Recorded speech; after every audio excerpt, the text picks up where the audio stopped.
Hello दोस्तों, आप सबका बहुत बहुत स्वागत है सब्जेक्ट वेंचर के इस नए वीडियो में, जिसमें आज हम बीएड प्रवेश परीक्षा जो कि 6 जुलाई 2022 को होने जा रही है, इसके संबंधित विभिन्न विषयों पर अपनी वस्तुनिष्ठ तथ्यों का एक संकलन सीरीज आपके समक्ष प्रस्तुत करेंगे।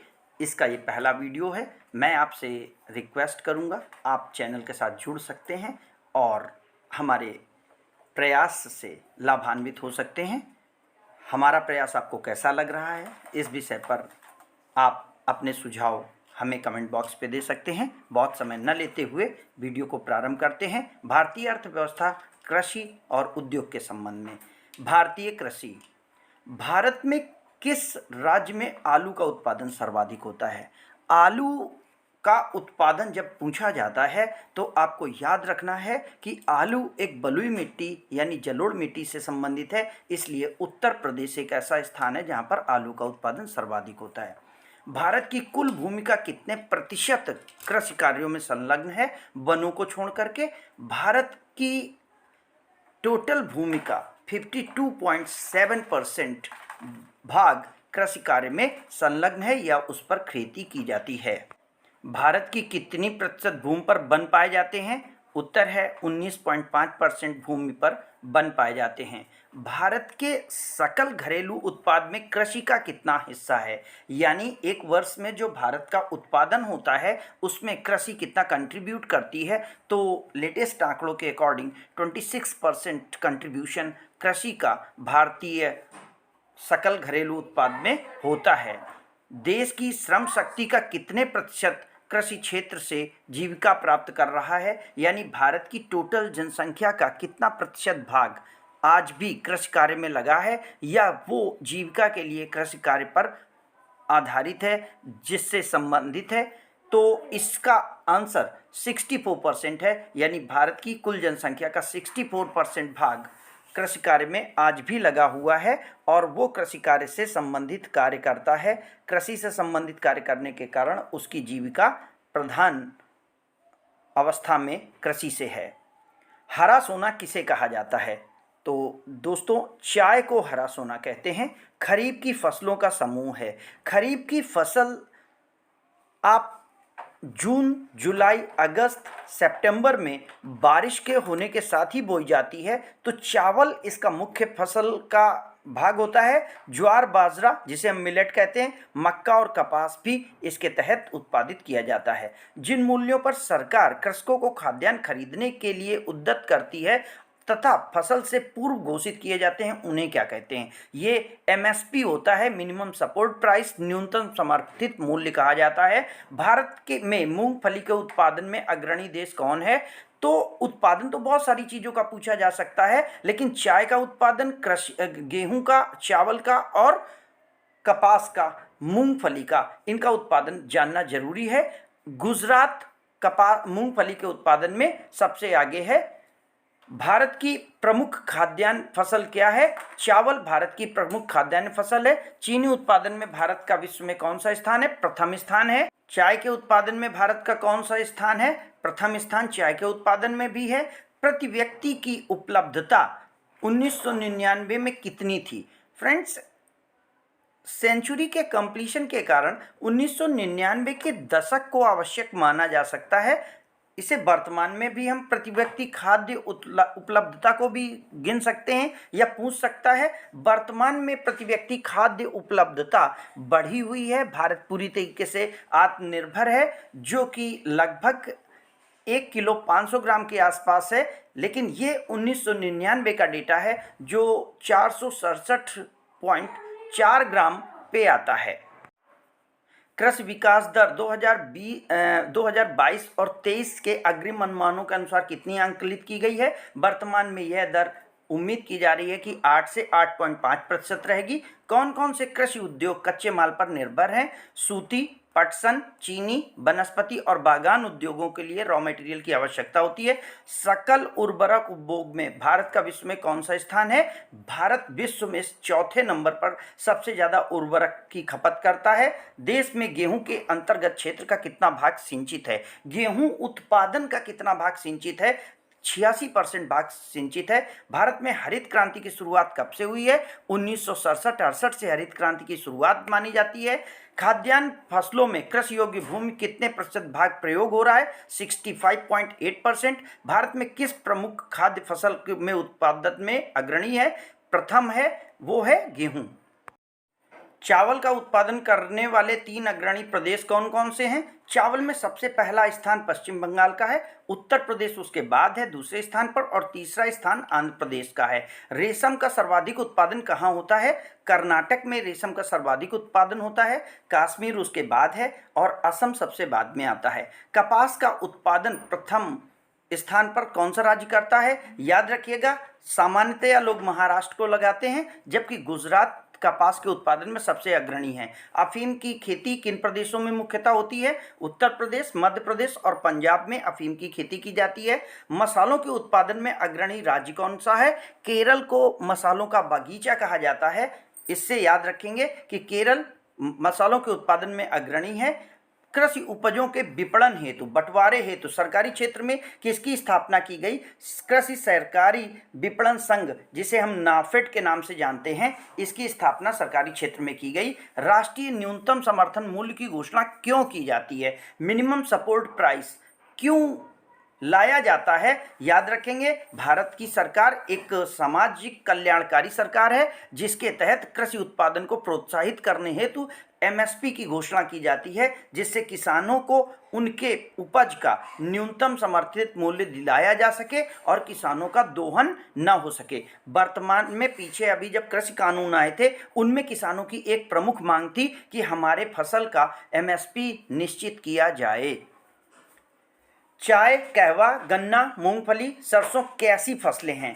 फ्रेंड्स, इनके बारे में जब हम देखेंगे तो ये फसलें व्यापारिक फसलें हैं, जिन्हें कि हम सीधे अपने खेत से बेच सकते हैं। इनका हम उत्पादन उपभोग के लिए नहीं बल्कि बेचने के लिए करते हैं। मध्यस्थों की समाप्ति, काश्तकारी सुधार और जोतों की चकबंदी इत्यादि किस कार्यक्रम के अंग हैं? ये UPZA-LRA एक्ट भूमि सुधार कार्यक्रम के अंग हैं। श्वेत क्रांति किससे संबंधित है? फ्रेंड्स, एक क्वेश्चन क्रांति से जरूर आएगा, इसलिए मैंने सारी क्रांति एक साथ दी हुई हैं। श्वेत क्रांति दुग्ध उत्पादन से संबंधित है। इसकी शुरुआत 1964-65 में हुई थी। ऑपरेशन फ्लड इसी से संबंधित है। हरित क्रांति खाद्यान्न उत्पादन से जुड़ी है, जिसमें गेहूं और धान का उत्पादन बढ़ाया गया था। पीली क्रांति खाद्य तेल और तिलहन के उत्पादन पर भारत को आत्मनिर्भर बनाई। नीली क्रांति मछली उत्पादन से संबंधित है, जिसके चलते भारत दूसरा मछली उत्पादक देश विश्व में बन सका है। गुलाबी क्रांति प्याज और झींगा मछली के संबंध में है।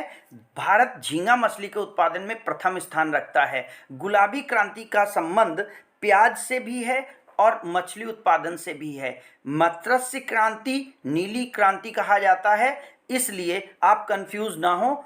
झींगा मछली के उत्पादन से गुलाबी क्रांति संबंधित है, न कि नीली क्रांति, इसलिए इसे ध्यान से पढ़िएगा। काली क्रांति पेट्रोलियम और खनिज तेलों के उत्पादन को बढ़ाने के लिए है। एथेनॉल को 10% पेट्रोल में मिलाकर के बायोडीजल बनाने का लक्ष्य है। यह पूछा जा सकता है कि पेट्रोल में किस पदार्थ को मिलाए जाने का टारगेट है। धूसर क्रांति या भूरी क्रांति उर्वरक के उत्पादन में वृद्धि है, जिसमें 25.5 मिलियन टन उर्वरक की खपत बढ़ाने का उद्देश्य है। रजत क्रांति अंडा और मुर्गी उत्पादन से संबंधित है। भारत में प्रति मुर्गी 65 अंडे देती है, जबकि अमेरिका में यह अनुपात 295 का है। आंध्र प्रदेश अंडा उत्पादन में अग्रणी प्रदेश है। सुनहरी क्रांति सेब और बागवानी से संबंधित है। 31% राष्ट्रीय आय में योगदान बागवानी का और फल और सब्जियों से होता है। इंद्रधनुषी क्रांति जुलाई 2020 में सारी कृषि क्रांतियों को मिलाकर के इंद्रधनुषी क्रांति लाई गई थी। सदाबहार क्रांति का उद्देश्य मिट्टी को उन्नत बनाना तथा किसानों को सारी सुविधाओं से लाभान्वित कराना है। सदाबहार क्रांति का उद्देश्य ये भी है कि किसानों को उनकी सुविधाएं दिलाई जाएं और वाटर हार्वेस्टिंग करके कृषि शोध को बढ़ाया जाए, जिससे किसान उन्नत हो सकें। गोल क्रांति आलू उत्पादन से संबंधित है। भारत चीन के बाद विश्व का दूसरा सबसे बड़ा आलू उत्पादक देश है।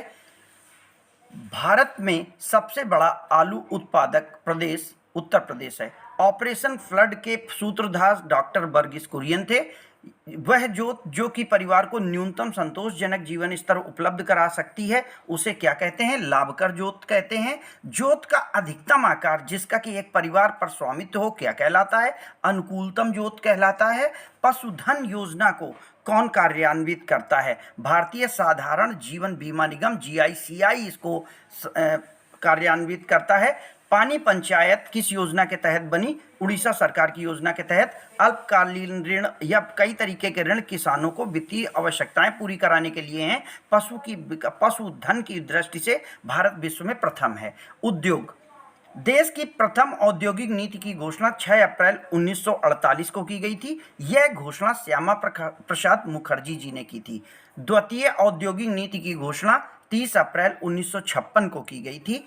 24 जुलाई 1991 को औद्योगिक नीति में व्यापक फेरबदल की घोषणा नरसिम्हा राव सरकार ने की थी। लाइसेंस की आवश्यकता वाले उद्योगों की संख्या वर्तमान में 5 है।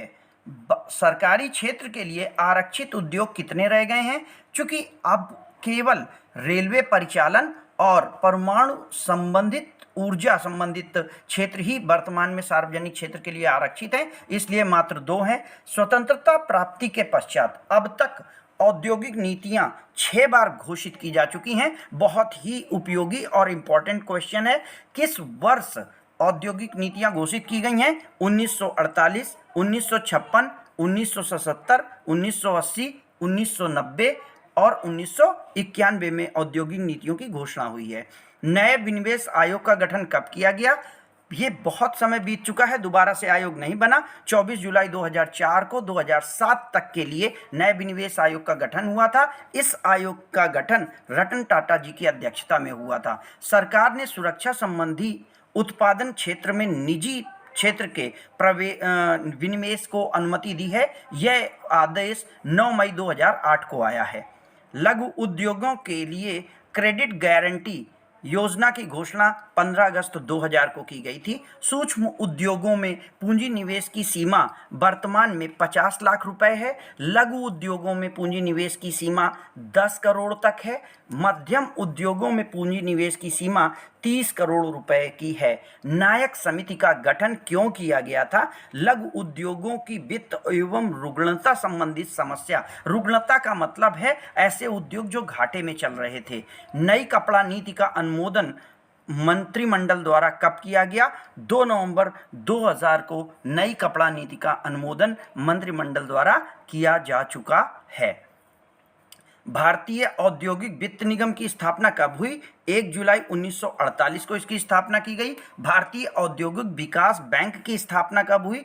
1 जुलाई 1964 को। याद रखना है, दोनों में 1 जुलाई है। यूनिट ट्रस्ट ऑफ इंडिया की स्थापना 1 जुलाई 1964 को ही की गई थी। राज्य वित्त निगम की स्थापना 1951 में की गई थी। सामान्य जीवन बीमा निगम की स्थापना दिसंबर 1972 में हुई है। भारतीय औद्योगिक पुनर्निर्माण बैंक की स्थापना 1985 में की गई है। भारतीय लघु उद्योग विकास बैंक का मुख्यालय लखनऊ में है। तिवारी समिति का संबंध औद्योगिक रुग्णता से है, जो कि मैंने पहले ही बताया है कि औद्योगिक रुग्णता एक घाटे की व्यवस्था में चल रहे उद्योग से संबंधित है। नाबार्ड, जिसे कि हम भूमि विकास बैंक के नाम से जानते हैं, ग्रामीण क्षेत्रों में भूमि से संबंधित सुधार के लिए और कृषि के लिए आवश्यक वित्त उपलब्ध कराने के लिए स्थापित किया गया है। इसलिए नाबार्ड एक बैंकिंग संस्था है जो कि कृषि क्षेत्र की है। अर्थव्यवस्था का विराष्ट्रीयकरण संबंधित है निजीकरण से। वर्तमान में औद्योगिक विकास का सूत्रपात 1950 से हुआ है। भारत में स्वदेशी आंदोलन ये लॉर्ड कर्जन के बंगाल विभाजन के समय 1905 से हुआ है। लघु और कुटीर उद्योग किस उद्योग से हैं या इनमें क्या होता है, क्यों आखिर ये इम्पॉर्टेंट है? तो ये इम्पॉर्टेंट है कि कम पूंजी में प्रधान उद्योग हैं ये। इंपॉर्टेंट है। लघु उद्योगों की समस्या है पर्याप्त मात्रा में कच्चा माल न हो पाना। किस पंचवर्षीय योजना में तीव्र औद्योगिकरण का लक्ष्य रखा गया है? चूंकि उद्योग पढ़ रहे हैं, कृषि की आत्मनिर्भरता पहले में थी, दूसरे में खाद्यान्न से संबंधित था, तीसरी पंचवर्षीय योजना में तीव्र औद्योगिकरण का उद्देश्य रखा गया था। भारत में औद्योगिकरण की क्रिया किस पंचवर्षीय योजना में प्रारंभ की गई? तो याद ये रखना है कि औद्योगिकरण का उद्देश्य तीसरी पंचवर्षीय योजना में है, जबकि औद्योगिकरण की शुरुआत 1950 से ही की जा चुकी थी। तो प्रथम पंचवर्षीय योजना में औद्योगिकरण की शुरुआत हो चुकी थी। 1948 में भारत सरकार के औद्योगिक नीति संबंधी प्रस्ताव में किस प्रकार के उद्योगों को महत्वपूर्ण बताया गया? लघु एवं कुटीर उद्योगों को महत्वपूर्ण बताया गया था। लघु एवं कुटीर उद्योग धंधों का वर्तमान क्षेत्र में क्या योगदान रहा है? वस्तुओं की आपूर्ति में तीव्रता लाने, चूंकि ये हर जगह स्थापित होकर के हर जगह वस्तुओं की आपूर्ति करते हैं। कुटीर उद्योग क्या हैं?